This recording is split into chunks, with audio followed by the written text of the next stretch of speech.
I am also happy to be in the state where one of my daughters obtained her degree at IRMA in Anand.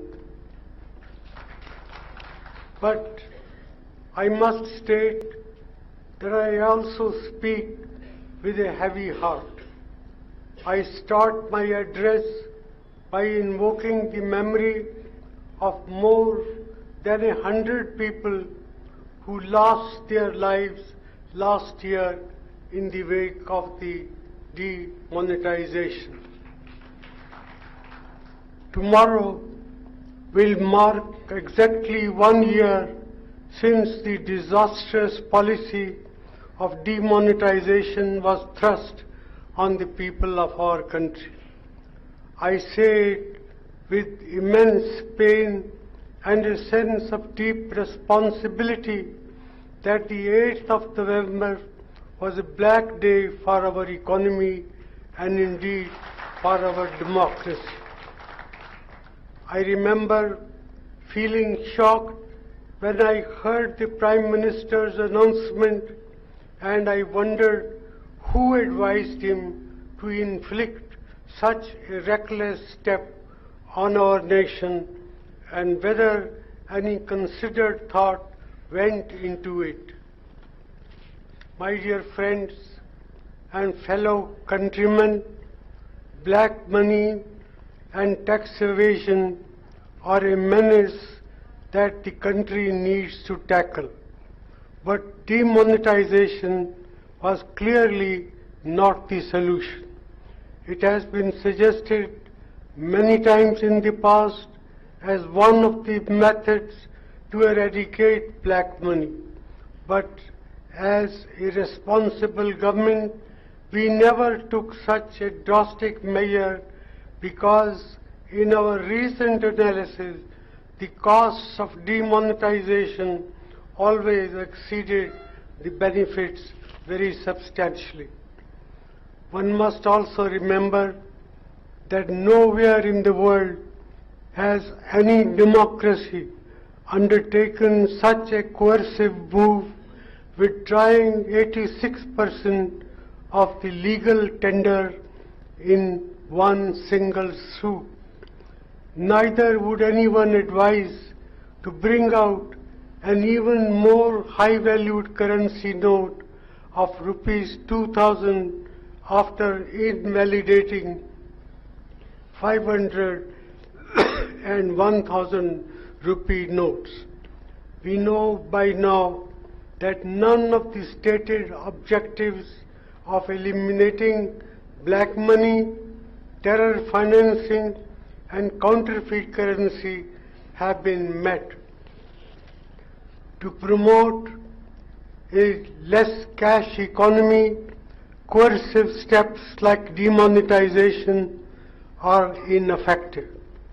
The cash in circulation after 1 year is close to 90% of the previous levels. The fact that more than 99% of the demonetized currency came back into the banking system has punctured the government's claims. There are also widespread reports of the rich converting their black money into white, while the poor have undergone immense suffering. Demonetization has proved to be mere bluster to reap political dividends, while the real offenders have escaped. I repeat, as I stated in Parliament, this was organized loot and legalized plunder. We saw the impact of demonetization on the economy when the GDP growth rate dropped to 5.7% under the new calculations. Even this is bound to be a gross underestimate, as the pain of the informal sector is not adequately captured in the calculations of the GDP. Every 1% loss of GDP growth rate annually costs our nation 1.5 lakh crore rupees. Think of the human impact from this lost growth, the lost jobs, the youth whose opportunities have vanished, the businesses who had to shut down, and the entrepreneurs whose drive to succeed has turned into disappointment. What is even more tragic is none of the lessons from this monumental blunder have been learned by the Modi government. Instead of providing relief, as I had requested in Parliament, to the poor and the marginalized, farmers, traders, and the small and medium businesses who suffered the brunt of demonetization, the government chose to inflict on them a badly designed and hastily implemented GST. This twin blow is a complete disaster for our economy. It has broken the back of small and medium enterprises in India. In the textile hub of Surat alone, 60,000 looms have been discarded since July.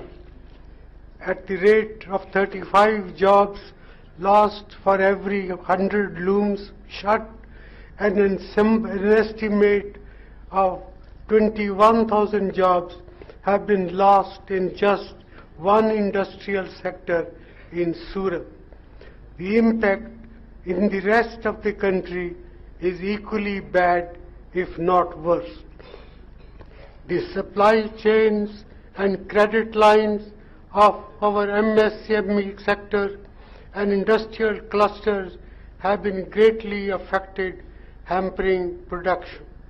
You are aware of the damage done to the ceramics sector in Morbi and the industries in Vapi and Rajkot.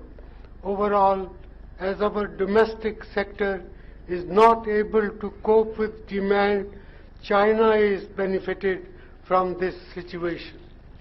In the first half of fiscal year 2016-17, India's imports from China stood at rupees 1.96 lakh crore, bringing during the same period in fiscal 2017-18, the imports from China increased to rupees 2.41 lakh crores. This unprecedented increase of imports by more than rupees 45,000 crores, which is a 23% increase in a year, can be attributed largely to demonetization and the GST. These twin blows damaged India's medium and small manufacturing sector, and our businesses had to run to Chinese imports at the cost of Indian jobs. The goods and services tax, as envisaged in our government's own thinking, was supposed to simplify taxation in the country with a single tax, capped at 18%, to make life easier for our businessmen, both big and small. The current GST is a great departure from that vision. It has transformed into a complicated mess with multiple slabs and rates as high as 28%, along with additional cesses. This was done by the government without paying any heed to our advice, both in Parliament and in private consultations. Compliance requirements under the GST have become a nightmare for small businesses. The unending notifications and changes a repeat of the chaos of demonetization have caused needless and endless confusion. Along with demonetization, GST has sown a deep-rooted fear of tax terrorism among the business community. At a time when the economy has slowed down considerably despite favorable global macroeconomic conditions, the fear of tax terrorism has eroded the confidence of Indian business to invest. As you know, the growth in private investment is at a 25 years low. This is terrible for growth of India's economy.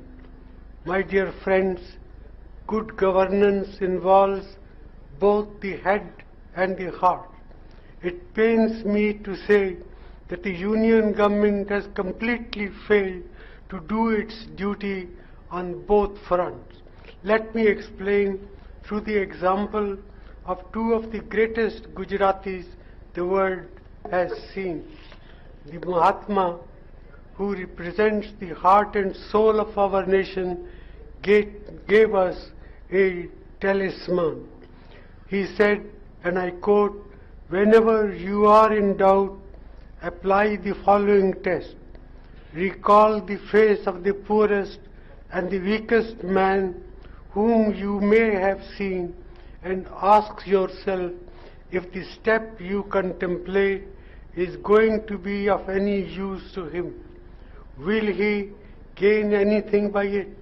Will it restore him to a control over his own life and destiny? In other words, will it lead to Swaraj for the hungry and spiritually starving millions?" Did, I ask, the Prime Minister stop to consider the wisdom of the Mahatma when asking the Reserve Bank Governor to sign on the dotted line, or while implementing the GST in utter haste? Did he think about the impact on those who toil in the informal sector, whose earnings have dried up because of a shortage of cash?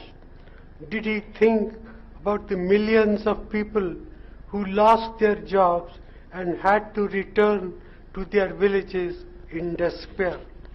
If the Prime Minister had paid attention to Mahatma Gandhi's talisman, the poor of India would not have suffered the way they did. Ladies and gentlemen, you know that I have seen crippling poverty while growing up in another other side of Punjab before partition. I have also seen the significant strides our great nation has taken in my lifetime, building on the foundations laid by Congress governments from Pandit Nehru to Shastri Ji, to Indira Ji, Rajiv Ji, Narasimha Rao Ji, to Vajpayee Ji.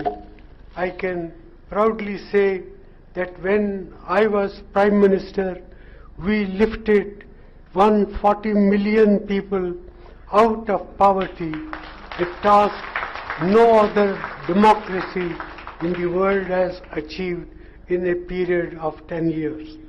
Yet 1 in 2 Indians still remain vulnerable, and one blow can make them fall back into poverty.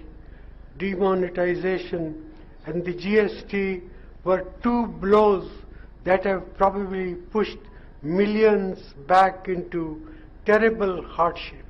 So they had to turn to the social safety nets provided by the Manrega, brought in by the UPI government. The other great Gujarati who is an inspiration to all of us is the great Sardar Vallabhbhai Patel. He was the force behind uniting India from 565 disparate princely states to one united, glorious nation. When undertaking the endeavor of one nation, one tax, if the Prime Minister had taken inspiration from the resolve and attention to detail of great Sardar Patel, the outcome today would have been very different. Bravado and drama are poor substitutes for courage with conviction and the ability to execute well. When we passed the nuclear deal in UPA, one, the intelligence and idealism of Pandit Nehru, Sardar Patel and Indiraji were our guiding lights in our endeavor to end the nuclear apartheid of